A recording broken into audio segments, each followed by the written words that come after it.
Welcome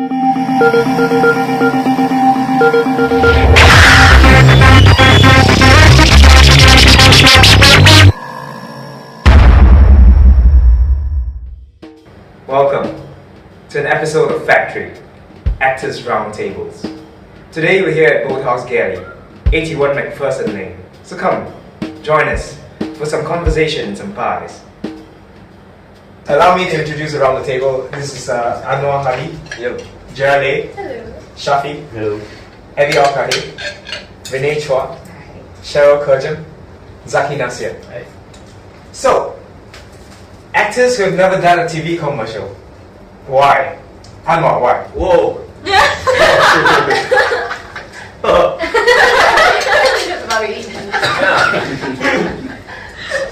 So far, what I've gone through was that any jobs is I'm actually quite a passive. I would say I'm a passive actor. I'll just sit down and do my own work. I would go out and ask, hey, you got any job for me to do? Yeah. So no one called me. Right. Shafi, why? I did go for an audition before. I think it was World Cup season. Then they asked me, can you scream? Then I just screamed. They say thank you. After that, no. And that was it. But you were in The Best I Could. Yeah. Season 2, right? Yeah. How many episodes of that did you do? 16 episodes. Wow. 16 Wow. episodes. Yeah, 16 episodes. But no TV commercial. No TV commercial. Maybe because my beard, I guess, not suitable for. I don't know. Did you have the beard going on in The Best I Could? For that, I had to shave. Yeah, for that I had to shave.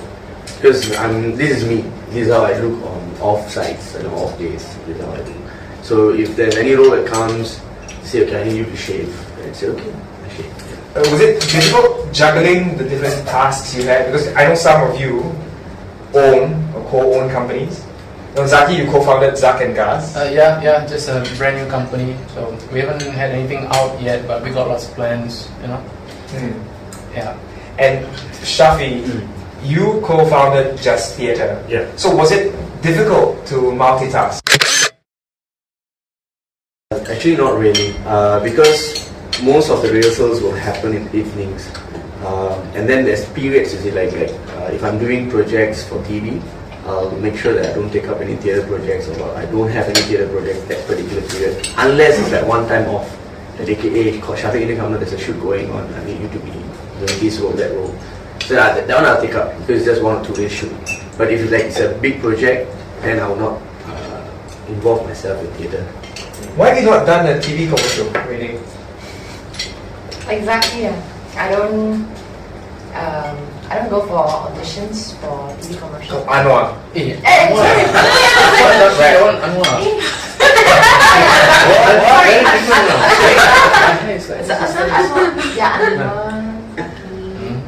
Cheryl. No. Yeah. So I don't go for the auditions. I just assume that I don't have a camera face. You were in a tele movie, Gone Case. Yeah. And so, have you done other screen work? Code of Law. Sex, Secrets and Lies.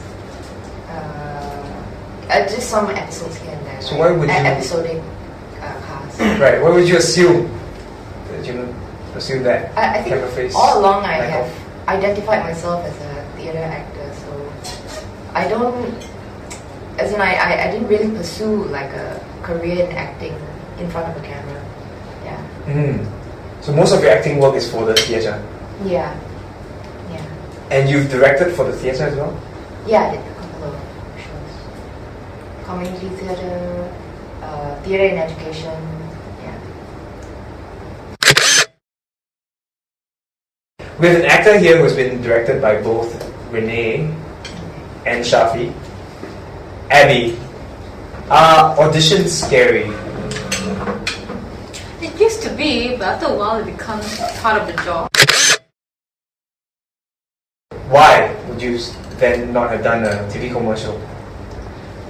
How could you reply? I don't think I have a very camera face.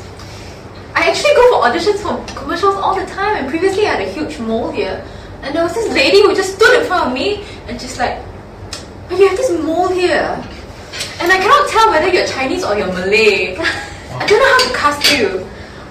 Yeah, so I think I just don't have that kind of like clear-cut Chinese pretty-looking face. Well, what did you have to do for Renee's audition of the production of Sex Self? There was no audition. There wasn't an audition? It wasn't an audition. Okay, so what was your most terrifying moment in an audition? Most terrifying moment. Because you've been to a couple, right? I mean, you've been going on for auditions, TV commercials. I don't know about terrifying, but it's always not knowing what the client wants. Because in the end, it's about what kind of face the client wants. Maybe the client wants a Chinese face, too bad you don't look Chinese. If the client wants like brown hair, too bad you don't have brown hair. So you can never guess what the client wants, and that part is something that I cannot control. I find it pretty ironic then. I mean, if they couldn't place you as a Chinese person or a Malay person, it'd be a good best of both worlds in that sense.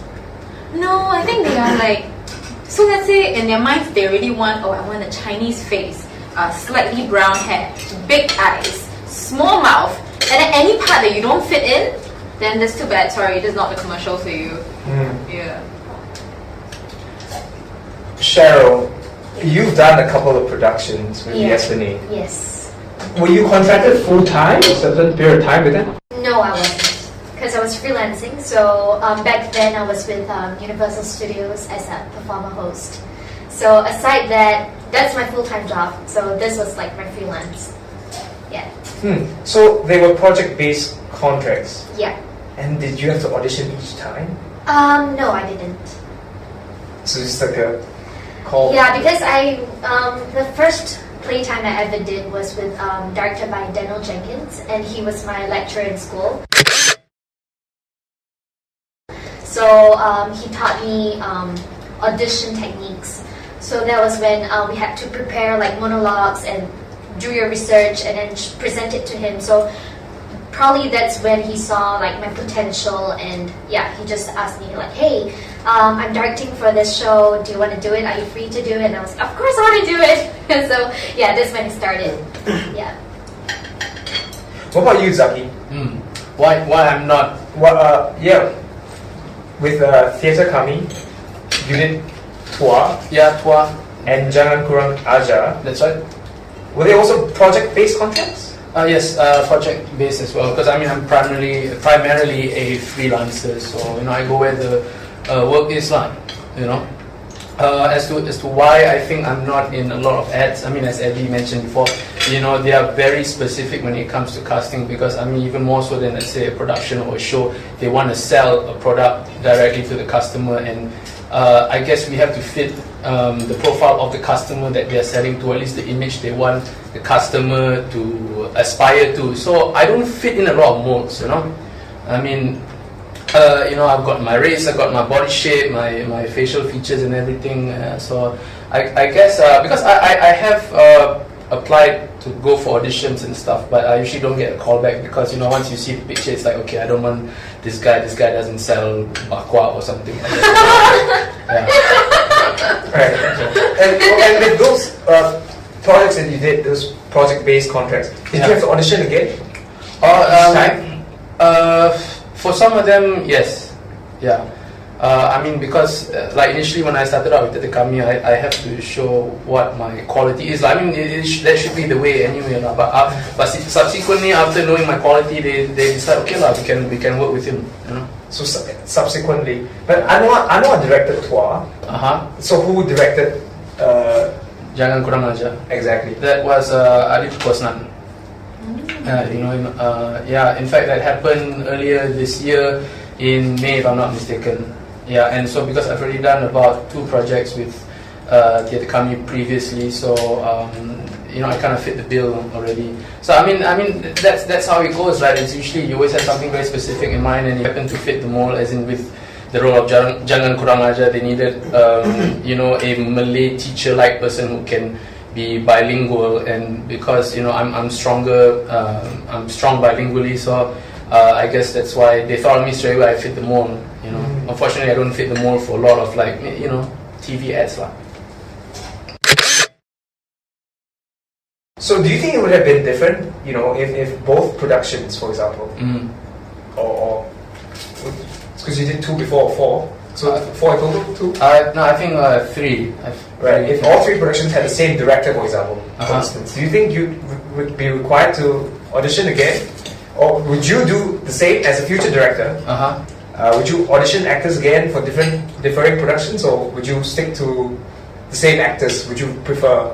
Well, okay, personally, if I were to direct, I would like to audition anyway, even if, let's say, I know there's somebody that I want to use, because I don't want to, there's so many people out there, so much talent. I mean, one thing, give them a chance, and even if, let's say, I don't use that person for what I'm working on right now, but it's good to just know that there are people out there that I might be able to use later on, and people who like let's say if I work with them a lot of times, and I know I can trust them, I would still want to see what difference can they offer this time around, Jera, you've won multiple awards for your school, and SYF distinction and national champion included. At what age did you start acting? At what age? Actually, joining drama club was an accident. You have to shade or tick what TCs you wanted. And personally, I wanted a youth flying club, which is to be a pilot one day in the future. But then I accidentally selected drama club, and I think it was a blessing in disguise, because I fell in love with the CCA right on the first session of drama club. Yeah, so I started at about 13, secondary one. You're still in school then now? Yeah, yes. Would you pursue acting as a career after you graduate? And if not, then what? That is my biggest fear, actually. So it's this fight in my heart that's practicality versus passion all the time. So I would tell my mom, "Hey mom, I want to become an actress," and then she laughs. It's not practical. That's what people see, and so right now I'm studying civil engineering with business. Thankfully, I'm interested in the course, but whenever there's gigs for me, like what Mr. Leon got me, music videos I can shoot, I feel so alive. So if your question was, would you pursue acting as a career? If not, then what? I would pursue if there was a big crowd that wanted me, it's about auditioning, if it's about getting the role. Sure, it's passion that will drive you into your career, but then it's another thing if people like your face. So yeah, that's my answer. So why do you think you've never done it? Why have you not done a TV commercial? It's because I'm very busy with school. That's one. Number 2 is, like everyone else, I don't think I have the face for it. Right, so what's the difference between screen and stage acting, Anwar? What's the difference? You always ask me questions right now. I'm just about to.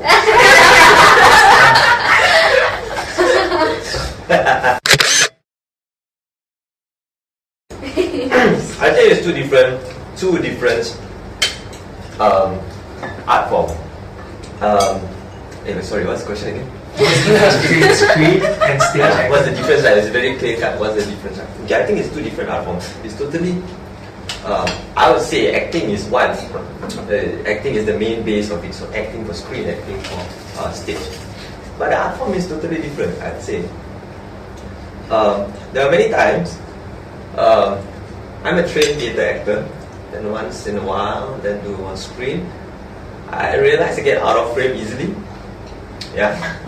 Yes. Then they say, "No, keep to this frame. Look at the screen. This is your frame. You only play within this frame." Oh shucks, man! Only that frame. So I'm supposed to eat now.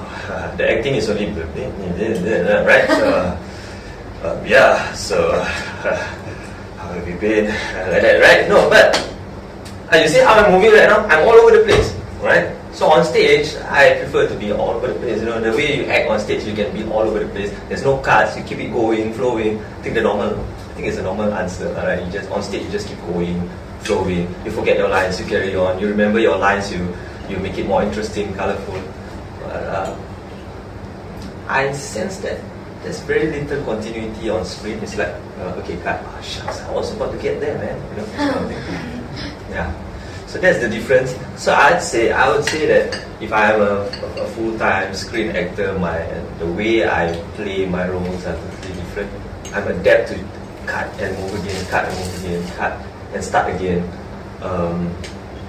To play within small balls, it's different. Yeah, it's like I don't know. How do you adapt that? I mean, because you've done a number of screen work as well. I just do it so far. Just do it. So far, I think I've been very lucky to be working with very nice directors so far. They will say, this is your screen. You know, they talk to the monitor, right? Okay, so this is your shot. This is your screen. This is your limit. How far I can go. Because most of them know that I'm a stage actor and I will run all over the place. So they know, okay, so here, so max I can go is here. Okay, max is here. Okay. So then just keep playing with that. Just keep playing within that. I personally feel that I don't really feel satisfied working on screen personally. Yeah, but others are comfortable working within the screen, so I guess they have different skill sets as compared to the stage actor. So it's two different skill sets, two different art forms, I'd say. Well, it's been said that the screen is a director's medium, whereas on stage, the stage is an actor's medium. Earlier, it was mentioned that you directed Zaki in Tua. You've also acted with him in a separate production. What's the difference then between directing Zaki, for instance, and then acting with that same person in a different production? Hey, Zaki. I'd like to know, yeah. Okay, I personally feel that Zaki is a great guy to work with. The camera is not on me, so the reaction's on you. Okay, so he's a great guy in person and also on stage. He adapts well to the situation. He receives instructions well. So as a director, when I direct him, he receives instructions very well. I think Tua was an ensemble piece. I think there were about 8 casts. Yeah. I think I personally think Zaki nailed every scene within the first few rehearsals as compared to everyone else. To be honest, really, really very honest. And while working as an actor with him, I think we had a lot of fun. Most of the time it's just hey, come, let's have fun. What's the next scene? Let's do it, man. Yeah. So I think good working relationship is an important thing to have, so that we can just work together. The next time Zaki directs me, I think I'll be fine. I'll enjoy myself working with him. I think that's the key word: enjoy working together. Right. So between anyone, right? Between actor and director, a good working relationship. Yeah. And not just the actor, director. I think everyone else within the group, a good working relationship with the actor, with the director, with the script writer, with the SM especially.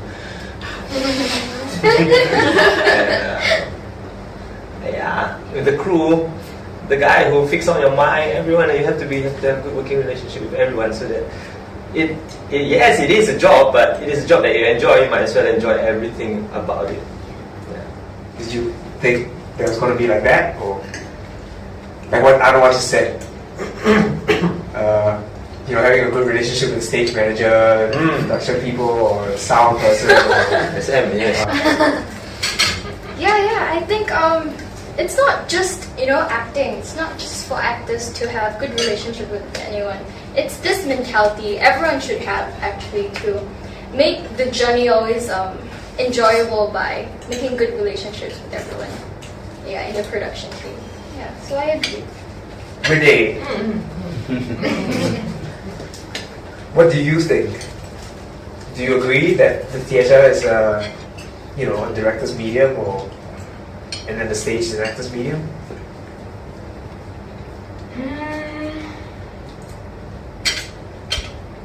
I don't know.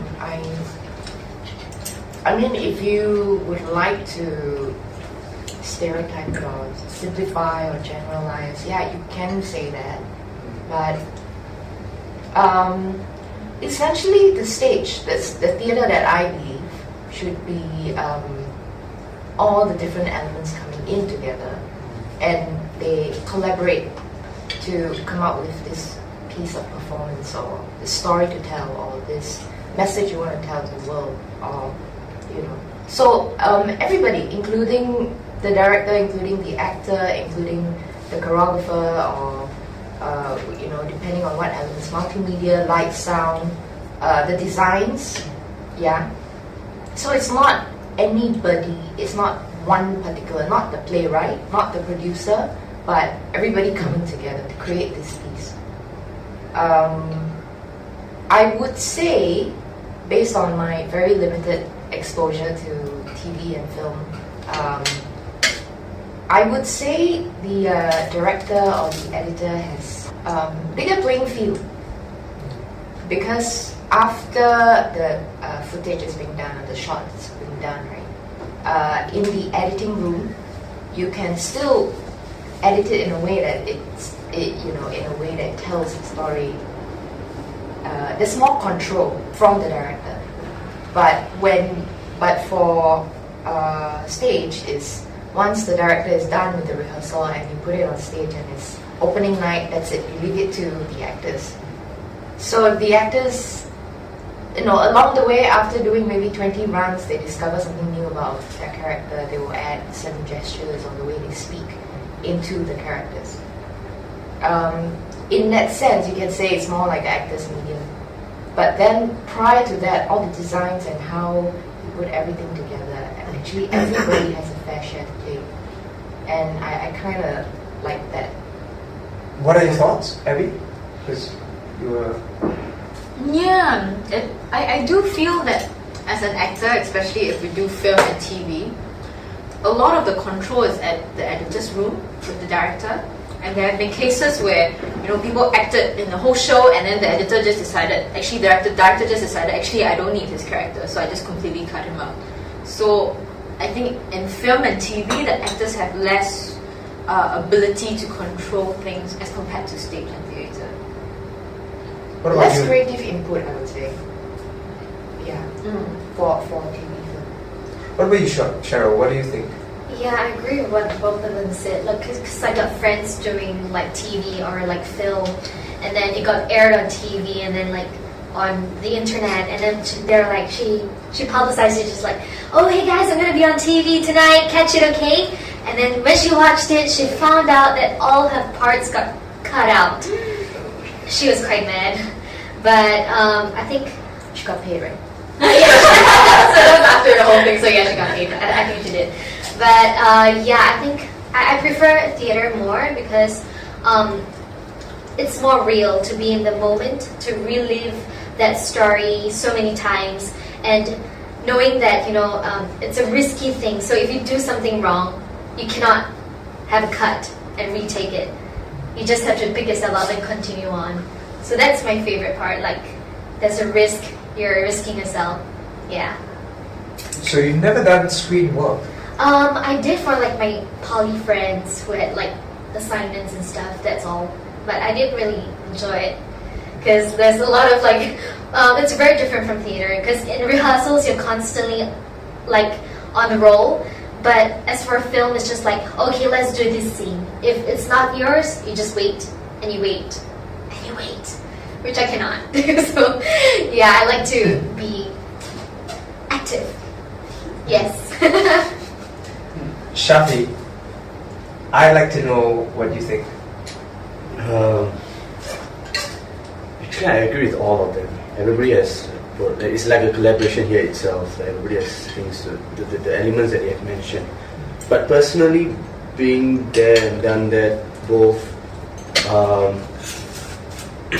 theatre to me is life in that sense, because TV, you can watch it again and again and again from wherever you are.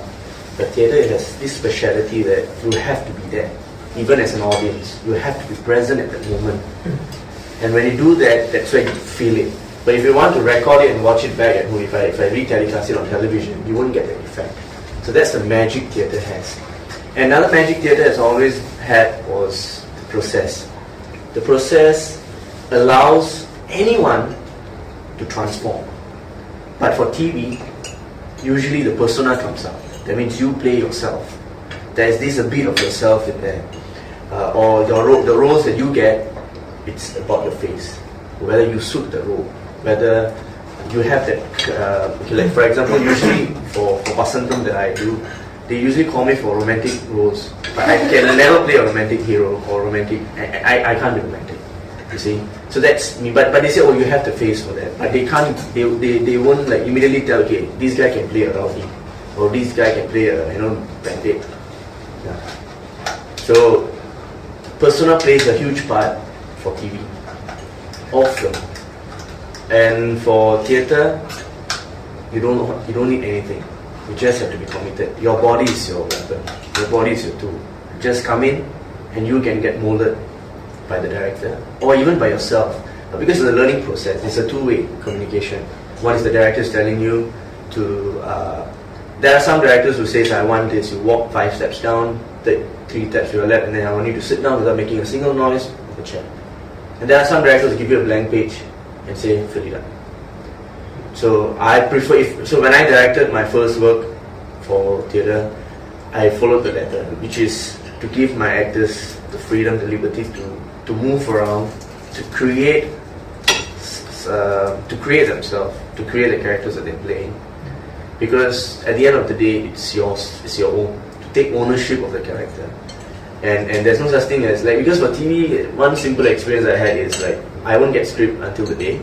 So I'll go there, 1 hour, they give me the script. And the script is not you won't know from the day one until day 10. They'll give you something the midway. So at the end, the director says, okay, Shafi, this is the character you have to play, blah, blah, blah. So less time, but you have to do more in that sense. Like you have to like think fast, okay? Because that's your moment, that's your first time. Let's say if I'm doing it for the first time, and that's all I have. But as a theatre, it's not like that. I've given more space to explore, research, think about it, have my own space before I come into the empty space. But here, already the space is so small. And you have to do a lot of brain work there at that moment itself. So in that sense, both are challenging, of course. And some people are good, some people are good at small things. Some people are meant for theatre. They like to express themselves. Because theatre is catharsis. You release something. And that's something that I don't get when I do in film or in TV. Because it's about just go there and do your job. Just do it. That's all I would think when I'm performing a role for TV. If it is not a main role, of course, okay, if it is the film, you're the main lead, this is a script, I want you to talk about your character now. Sometimes it's like, there's this role, would you like to come down and play, this is the rate, sorry, we don't have that much of a budget, all these things will come up. So that's TV for me for now, yeah. For theatre, it's not like that. It's like anything and everything can be done. Whether you're an actor or not, theatre can make something out of you. Yeah, you just have to be there. Even now, yes, even if you're not there also, theatre can do the magic without you being physically present on stage. But of course, being physically present on stage is a different kind of experience. How so? Even if you're not presently there? Like for example, because now like how multimedia has come into play, where they kind of merge multimedia, visuals and stuff. So sometimes some people explore. Like for example, the recent Tamil play that I did, they explored this thing where an actor on stage communicating with the actor on screen. So he'll be acting towards the audience, but he's actually looking at the actor on screen. So they had this chemistry going on. So they wanted to merge this cinematic element into stage. Yeah, which is a bit complicated. But for Indian audiences, they bought it because the person they see on screen is a person they see on screen on TV as well. So they get, okay, I can believe him being on screen. And the stage actor is a veteran stage actor. So there was these two things that they were trying to merge. It's quite old-fashioned, but because Because sometimes multimedia is not about being present on screen. It's about the sound. It's about the movements, or it's about the image, what you portray on the screen. Yeah, like one great example. I loved Paradise. I went to watch Theatre Kamatra's Paradise. It was amazing in the sense that you have so much. I mean, so many options to look at. Theatre is not about that one person who's performing. It can be also that one small person who's not saying anything, sitting down there, and you will turn to look at the person. So theatre has these great, different levels. You can choose what you want to see. You can choose and you can interpret it whatever you want it to be. Cheryl, you agree? Yeah, I do. And do you know about the National Theatre Live? No. Abby, you know about the National Theatre Live? That they recorded the plays that yes. bigger actors have done, or known actors have done. Yeah. So what do you think about what Shafi has said? Do you agree that in theatre, when you watch a play, there's a lot of different places to intake from? Wow, it's very hard. To me, I don't lean particularly towards theatre or film and TV. I think in film and TV, there are a lot of thought put into like what's your backdrop like, what's the food in front of you that looks like. I don't. About a point about like, do you think there's more to look at in theatre? I don't fully agree that. Yeah, and at the same time, I feel like TV and film requires a different kind of acting skill where a lot more control is involved.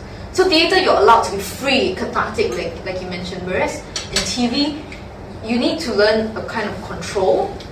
If you cry, it's not like but it's just like the single tear that drops down, and all that requires another level of skill as well, I think. No, I agree with Abby as well, because the idea of black box, because black box has made audiences to come as close as like how you are there and I'm here.